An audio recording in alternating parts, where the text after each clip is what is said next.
Tu connais l'histoire du chirurgien superstar qui pratiquait des opérations mortelles sur ses patients pour être célèbre? On te raconte l'affaire macabre du docteur escroc Paolo Macchiarini dans Do Not Cross. Paolo Macchiarini a eu une enfance et une vie de jeune adulte tout à fait normale. Né en Suisse, il étudie la médecine en Italie avec brio et se spécialise même en chirurgie de greffe d'organes et de tissus. Après de nombreuses années en tant que médecin et même professeur, il est reconnu dans le milieu de la médecine et intègre l'Institut Karolinska de Stockholm en tant que professeur et chirurgien, un des plus grands centres de recherche en Suède.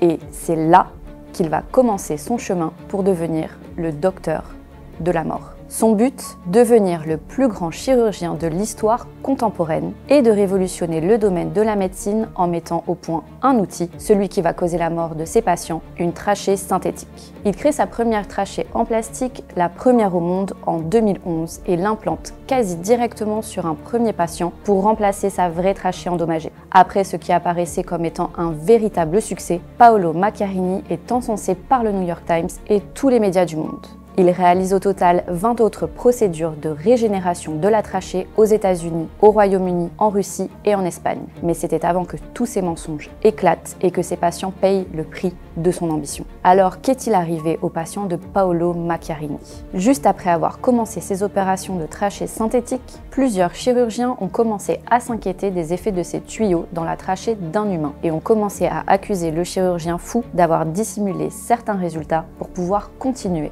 à opérer ses patients. Et on a appris bien plus tard qu'ils avaient raison et que le docteur Macchiarini avait, par exemple, oublié l'étape de test sur les animaux pour vérifier que son appareil fonctionnait bel et bien. Il n'avait jamais procédé non plus aux examens de sécurité, ni aux essais les plus élémentaires de ces trachées synthétiques. Il est passé directement à la transplantation sur des patients humains. Il n'aurait pas non plus demandé les autorisations gouvernementales ni les approbations éthiques nécessaires pour cette nouvelle trachée en plastique et s'en est tiré pendant des années sans que personne ne pose de questions. Des mensonges qui ont eu des conséquences mortelles. Sur 8 procédures pratiquées par le chirurgien, 7 patients sont morts dans d'atroces souffrances. Un s'est fait retirer l'implant. Et pour les rares patients qui ont survécu, ils vivent avec de graves complications médicales. Une de ces patientes turques, par exemple, opérée en 2012, a passé plus de 3 ans en soins intensifs après l'opération et a subi plus de 200 interventions chirurgicales pour tenter de réparer les dommages causés par le docteur Macchiarini. Elle a fini par mourir des suites de cette procédure.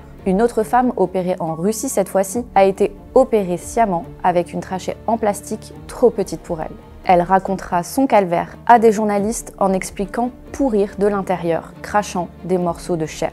Elle a souffert le martyre pendant des mois et elle est devenue totalement aphone, puis finit par mourir. Pendant que ses patients mouraient tous les uns après les autres, Paolo Macchiarini se la coulait douce dans les bras de sa petite amie, une journaliste de la chaîne NBC qui a même réalisé un documentaire sur les travaux exceptionnels de son chirurgien. Séduite par le charisme de Paolo, il lui racontait qu'il était le médecin de personnalités publiques comme Barack Obama ou encore le pape François. Toujours plus. À la fin de l'année 2013, le couple prévoyait un mariage exceptionnel dont Macchiarini avait promis qu'il serait célébré par le pape lui-même. Mais après avoir découvert que le pape devait être ailleurs à la date de leur mariage, sa petite amie a commencé à avoir de lourds soupçons et lorsqu'elle l'a confronté à ce mensonge, Paolo a tout simplement coupé les ponts avec elle. Pas prête à lâcher l'affaire, sa petite amie a engagé des détectives privés et a découvert que Paolo était en fait marié et avait un enfant avec une autre femme. Pour se sauver, le chirurgien a quand même fait croire à sa petite amie qu'il était un tireur d'élite pour la CIA, ce qui expliquerait tous ces mensonges. Alors, que s'est-il passé pour le docteur fou? Après avoir reçu de nombreuses plaintes d'autres médecins qui affirmaient que Paolo avait mis en danger la vie de ses patients, l'Institut Karolinska ouvre une enquête qui finit par déclarer le docteur coupable d'avoir négligé la santé de ses patients en ne signalant pas les complications graves liées à son opération et qu'il était même allé jusqu'à falsifier les documents de ses patients pour donner l'impression qu'ils allaient bien